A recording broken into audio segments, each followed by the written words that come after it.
Acclamons la parole de Dieu.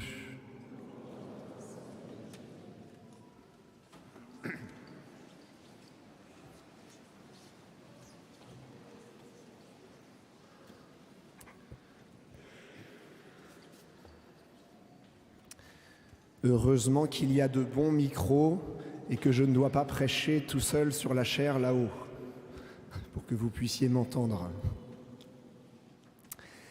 Je vais repartir d'un petit mot de la deuxième lecture que nous avons entendue, que vous avez sur vos feuilles roses.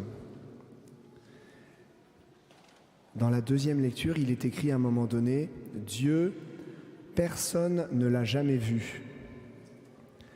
Quand j'ai lu cette phrase, je me suis souvenu des questions que me posent les enfants quand je vais dans les classes. Et puis souvent, je fais des temps de questions-réponses avec les enfants. Et souvent, il y a toujours un enfant à un moment donné qui me pose la question et qui me dit « Mais c'est qui Dieu ? C'est qui Dieu ?» C'est pas si facile que ça de répondre à la question. Faites le test à midi en famille. C'est qui Dieu ?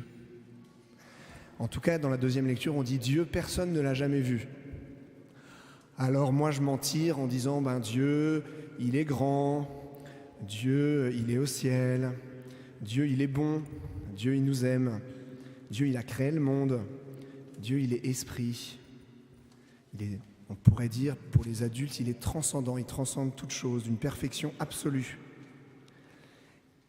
En tout cas, comment est-ce qu'on peut connaître Dieu ? C'est parce que Dieu vient se révéler lui-même dans l'histoire, sinon on ne peut pas le connaître. Alors il se révèle lui-même petit à petit dans l'histoire, c'est tout ce qui est raconté dans l'Ancien Testament de la Bible. Il va se révéler à Abraham, Isaac, Jacob, Joseph, Moïse, le roi David, les prophètes. Et puis finalement, Dieu va se révéler pleinement dans la personne de Jésus. C'est pour ça qu'au catéchisme, on parle beaucoup de Jésus. Et il y a quelque chose de très beau que j'ai remarqué depuis le temps que je fais le catéchisme aux enfants, c'est que les enfants aiment bien qu'on leur parle de Jésus et ils aiment bien qu'on leur raconte les histoires de Jésus. Et Jésus nous parle de Dieu son Père. Jésus, il est l'envoyé de Dieu, il est même Dieu lui-même, le Fils de Dieu. Alors les enfants sont touchés par Jésus. J'ai demandé pour cette célébration de première communion aux enfants qui faisaient leur communion de me faire soit un dessin d'une scène de la Bible qu'ils aiment bien, soit de m'écrire une lettre pour me dire pourquoi ils voulaient faire leur première communion. Alors je remercie beaucoup les enfants qui m'ont fait des dessins. Donc j'ai eu un beau dessin sur la mer qui s'ouvre avec un passage au milieu. Ça, c'était Moïse. Celui qui me l'a donné, il m'a dit « c'est mon histoire préférée ». J'ai eu beaucoup de dessins, j'ai eu un dessin aussi sur Noël, l'histoire de Noël. J'ai eu plusieurs dessins sur le dernier repas de Jésus, la multiplication des pains, une grande croix avec des hosties. Jésus aussi qui est comme ça et qui nous bénit, qui prie pour nous. Et puis j'ai eu des très belles lettres. Donc je vais vous citer quelques lettres des enfants, quelques extraits, sans dire les noms. Mais je vais vous citer quelques extraits pour qu'on puisse prendre conscience de tout ce qui se passe dans le cœur des enfants. Alors par exemple, premier extrait, Jésus. Alors je vais prendre à la fin celui-là. J'avais ici une lettre. Je veux faire ma communion pour être plus près de toi, Jésus. Apprends-moi à prier, à donner de l'amour et à partager comme toi. Merci Seigneur.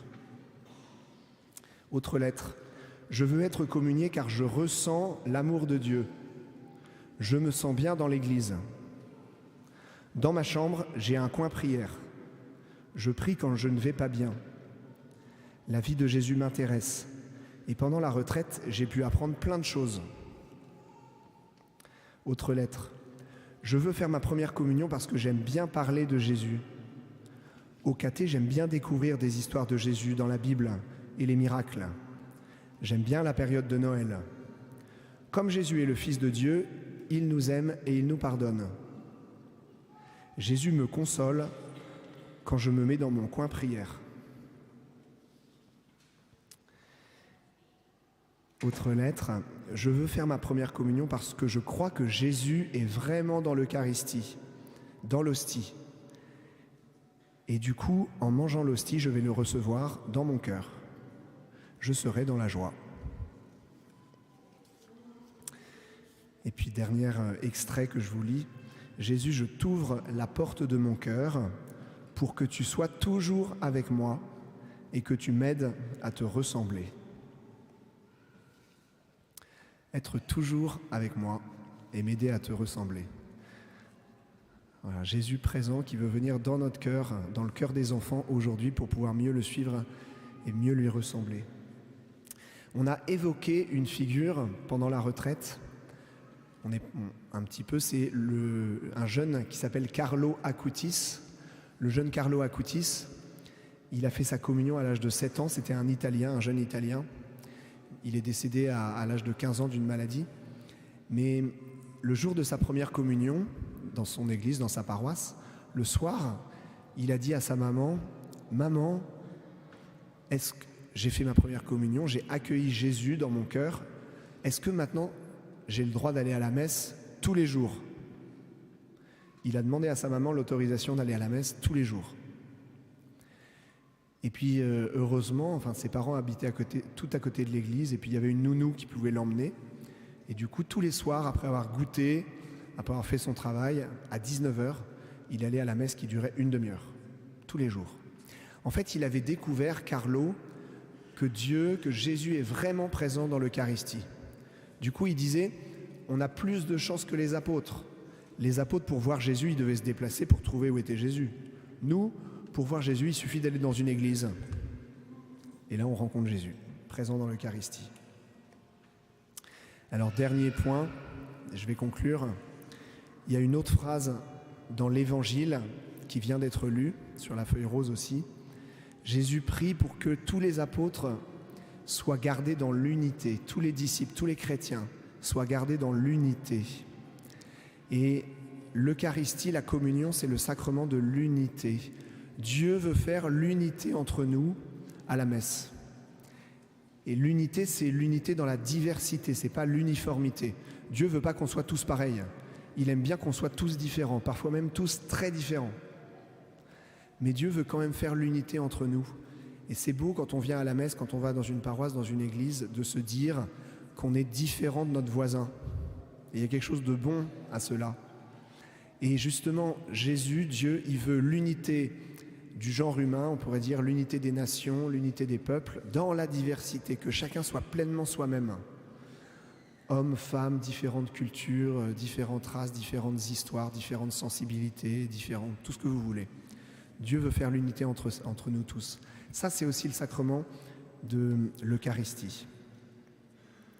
Alors j'aime bien dire aussi qu'on vient à la messe, on vient à l'église pour recharger les batteries. Eh bien alors qu'au cours de cette messe, au cours de cette Eucharistie, on puisse recharger les batteries d'amour, qu'on puisse prendre beaucoup d'énergie positive, d'amour, de force, de douceur, d'humilité, pour pouvoir bien faire ce qu'on a à faire les uns les autres, chacun chez nous, en étant attentifs les uns aux autres.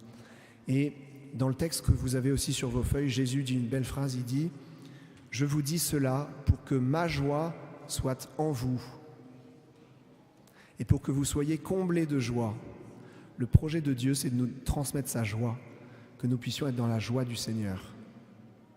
Alors à cette messe, nous allons rencontrer nous aussi Jésus. Certains vont communier parmi nous. Donc pour ceux qui ont l'habitude de communier, vous pourrez venir communier. Sans doute dans notre assemblée, il y en a aussi qui ne communient pas, qui n'ont pas l'habitude de communier, qui n'ont pas fait leur première communion ou qui ne sont pas baptisés dans l'Église catholique ou d'autres raisons encore. Ceux qui ne communient pas, vous pourrez vous associer au mouvement de communion, soit en restant assis à votre place, tout simplement, en priant, soit en vous avançant, en croisant les bras. Ça veut dire je m'avance, je ne communie pas, mais je demande la bénédiction. Et je serai heureux de vous bénir. Dieu veut nous rejoindre tous les uns et les autres, chacun où nous en sommes. Alors préparons-nous, nous aussi, à accueillir Jésus qui veut venir habiter dans nos cœurs, pour être toujours avec nous et pour nous aider à lui ressembler. Amen.